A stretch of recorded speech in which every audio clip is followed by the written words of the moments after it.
Assalamualaikum warahmatullahi wabarakatuh. Alhamdulillah.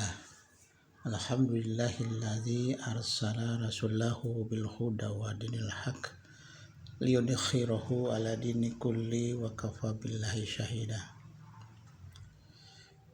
Pertama-tama marilah kita panjatkan puji syukur kita kehadirat Allah Subhanahu wa taala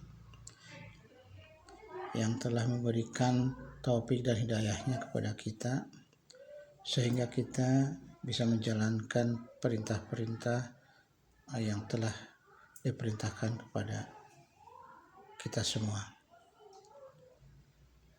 Serta salawat serta salam kami limpahkan kepada junjungan kita Nabi besar Muhammad sallallahu alaihi wasallam beserta keluarganya, sahabatnya, sampai kepada kita yang mengikuti jejak langkahnya. Kepada dosen kita yang terhormat, kepada dosen kita yaitu Ustadz Happy Andi sebagai dosen pengampu mata kuliah Sejarah dan Peradaban Islam. Saya mohon izin untuk memaparkan mengenai peradaban Islam Mamluk. Asal-usul Mamluk. Siapa Mamluk? Kata Mamluk berasal dari bahasa Arab yang berarti seseorang yang dimiliki. Maknanya setara dengan kepemilikan terhadap barang tertentu. Atau bila disederhanakan, Mamluk artinya adalah budak. Meskipun Mamluk secara faktanya memang budak, namun penting untuk diketahui bahwa gambaran tentang sosok Mamluk jauh dari gambaran umum tentang budak. Yang dalam gambaran masyarakat barat, budak berarti sekelompok orang kulit hitam Afrika yang dirantai dan dibawa melintas Atlantik menuju Amerika.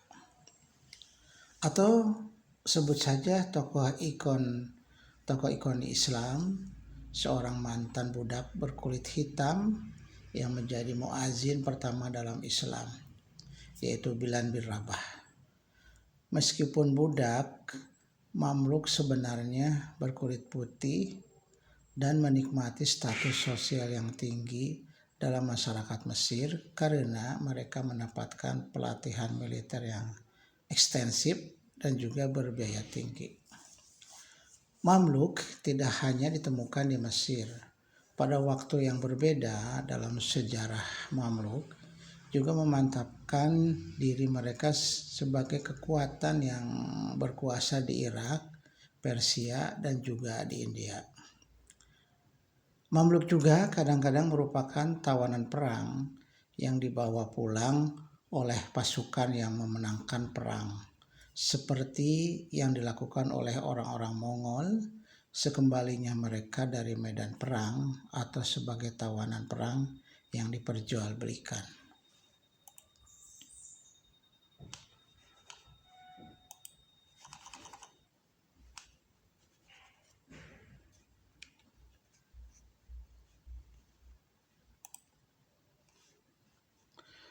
Kemudian sejarah dinasti Mamluk. Terbentuknya dinasti Mamluk atau Mamalik adalah para budak kulit putih yang awalnya ditawan dan dibeli oleh penguasa dinasti Ayyubiyah. Mereka kemudian dididik dan dijadikan tentara Mereka kemudian dididik dan dijadikan tentara di sebuah tempat yang terpisah dari masyarakat. Penguasa Ayyubiyah terakhir yaitu Al-Malik Al-Soleh menjadikan para budak itu sebagai pengawalnya untuk menjamin kelangsungan kekuasaannya. Dari situlah mereka mendapatkan hak-hak istimewa dalam militer dan mendapatkan imbalan materi. Ketika Al-Malik Al-Saleh meninggal, pada sekitar tahun 1249 Masehi dan digantikan oleh putranya yaitu Turonshah. Golongan Mamluk merasa terancam. Pasalnya, Turonshah lebih dekat dengan tentara asal Kurdi, maka pada sekitar tahun 1250 Masehi, bangsa Mamluk di bawah pimpinan Aibak dan Baibars membunuh Turonshah. Setelah itu, istri Al-Malik Al-Soleh, Syajarah Al-Dur, yang berasal dari kalangan Mamluk, berusaha mengambil alih pemerintahan Ayyubiyah. Syajarah Al-Dur pun berhasil mengambil alih pemerintahan selama 3 bulan sebelum akhirnya menikah dengan pemimpin Mamluk Aibak dan menyerahkan kekuasaannya. Setelah mengambil alih pemerintahan, Aibak membunuh Syajarah Al-Dur dan sempat menunjuk Musa, keturunan Ayyubiyah, sebagai penguasa. Namun, tidak berselang lama, Aibak membunuh Musa dan menandakan bahwa dinasti Ayyubiyah di Mesir berakhir dan digantikan oleh dinasti Mamluk. Beberapa sejarawan menganggap Aibak sebagai pendiri dinasti Mamluk, Bahri, sekaligus sultan pertamanya. Sedangkan sebagian lainnya ada yang menganggap Syajarah Al-Dur sebagai penguasa dinasti Mamluk yang pertama.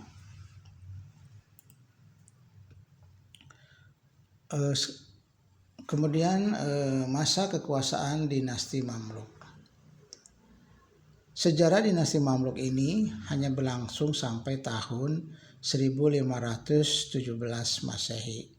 Ketika dikalahkan oleh Bani Utsmani, daulah ini dibagi menjadi 2 periode.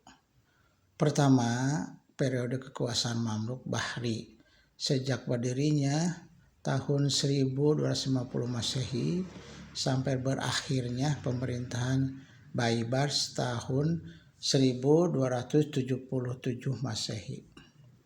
Kemudian kedua, periode kekuasaan Mamluk Burzi. Sejak berkuasanya Saifuddin Qalawun berkuasa tahun 1279 sampai 1290 Masehi. Sampai kerajaan ini dikalahkan oleh masa kekuasaan dinasti.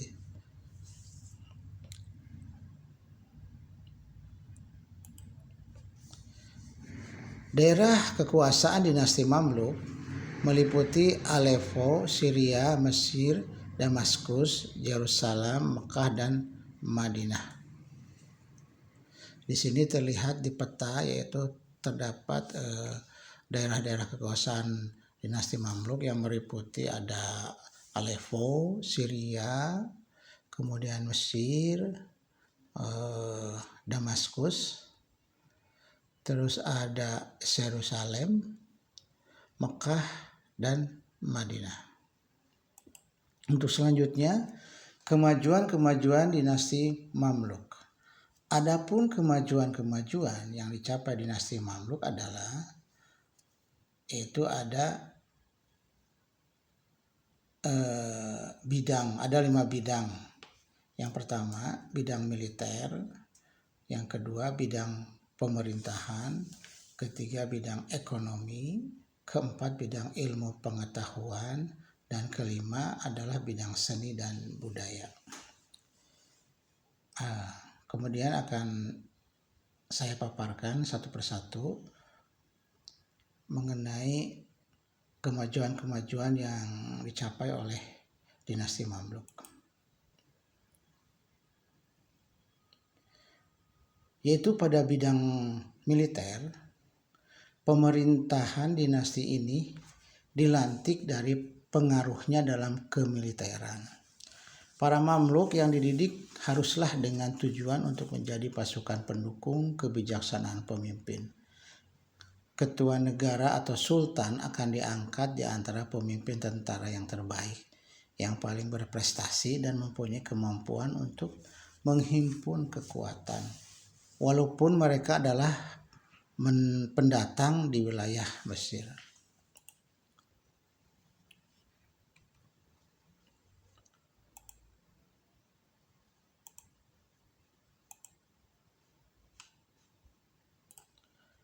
Setelah memeluk Islam, seorang mamluk akan dilatih tentara berkuda.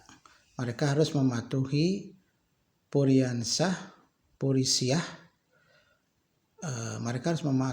purisia, sebuah aturan perilaku yang memasukkan nilai-nilai seperti keberanian dan kemurahan hati, dan juga doktrin mengenai taktik perang berkuda, kemahiran menunggang kuda, kemahiran memanah, dan juga kemahiran merawat luka.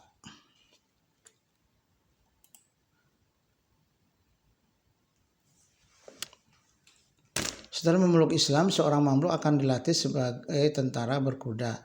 Mereka harus mematuhi puriansa, sebuah aturan perilaku yang memasukkan nilai-nilai seperti keberanian, kemurahan hati, dan juga doktrin mengenai taktik perang berkuda, kemahiran menunggang kuda, kemahiran memanah, dan juga kemahiran merawat luka dan cedera.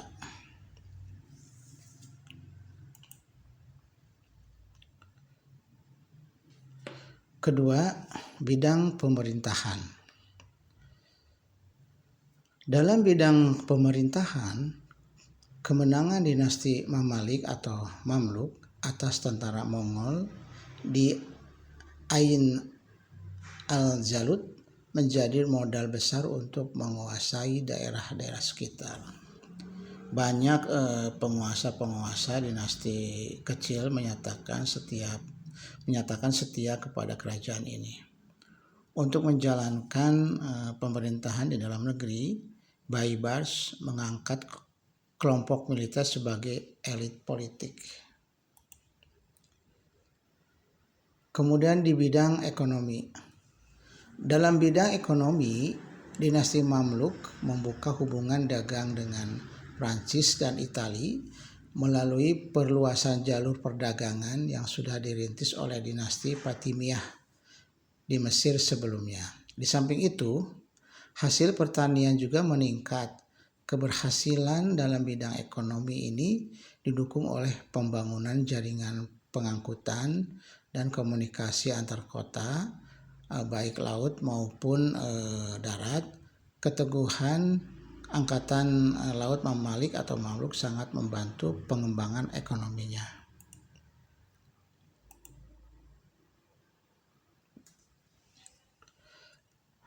Keempat, yaitu bidang ilmu. Pengetahuan. Di dalam ilmu pengetahuan, Mesir menjadi tempat pelarian ilmuwan-ilmuwan asal Baghdad dari serangan tentara Mongol. Karena itu, ilmu-ilmu banyak berkembang di Mesir seperti sejarah, perubatan,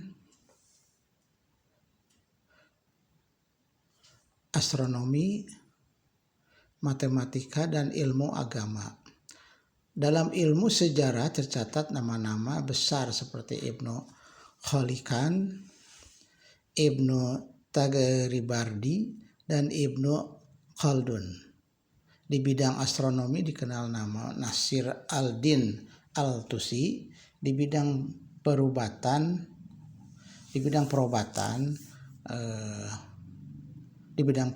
pula Abu Hasan Ali al-Nafis. Sedangkan dalam bidang ilmu keagamaan tersohor nama Ibnu Taimiyah al-Sayuti dan Ibnu Hajar al-Asqalani.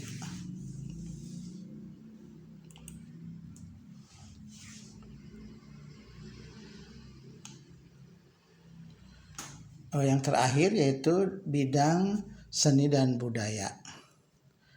Pengembangan arsitektur yang sangat tinggi tersebut ditopang oleh datangnya beberapa insinyur teknik yang melarikan diri ke Mesir untuk mencari perlindungan kepada Sultan akibat kejaran tentara Mongol.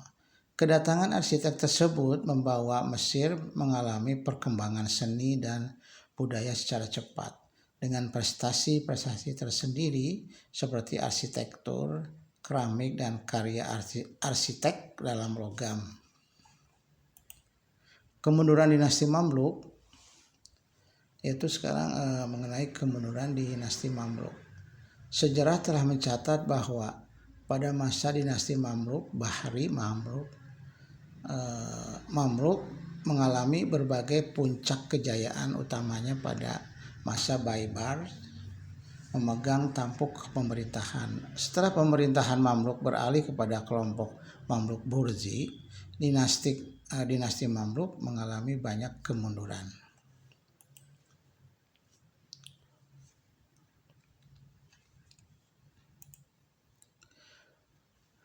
Kemunduran itu disebabkan oleh faktor internal. Satu, para sultan dari Mamluk Burji tidak memiliki pengetahuan cara mengatur roda pemerintahan kecuali latihan militer. Kedua, larangan mengimpor rempah-rempah dari India. Ketiga, memecat orang-orang non-muslim dari pegawai pemerintahan. Keempat, dan banyak masyarakat yang dijangkiti berbagai macam penyakit yang meminta banyak korban.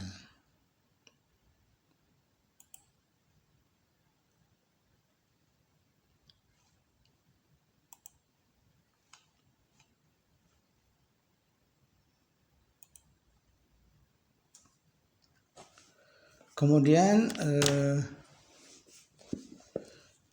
faktor eksternal. Pada tahun 1498, Vasco da Gama, seorang navigator yang berkebangsaan Portugis, mendapat jalan ke timur melalui Tanjung Pengharapan di Afrika Selatan. Kemudian munculnya kekuatan politik baru yang besar sebagai tantangan bagi dinasti Mamalik atau Mamluk. Yang berikutnya, bergejolaknya daerah kekuasaan Mamluk di Syria. 4. Dan penyerangan tentara Utsmaniyah ke kota Kairo, Mesir. Nah, sekian materi atau makalah peradaban Islam Mamluk yang saya sampaikan. Semoga ada manfaatnya. Mohon maaf apabila banyak kesalahan-kesalahan. Saya akhiri dengan membaca Alhamdulillahirrahmanirrahim. Assalamualaikum warahmatullahi wabarakatuh.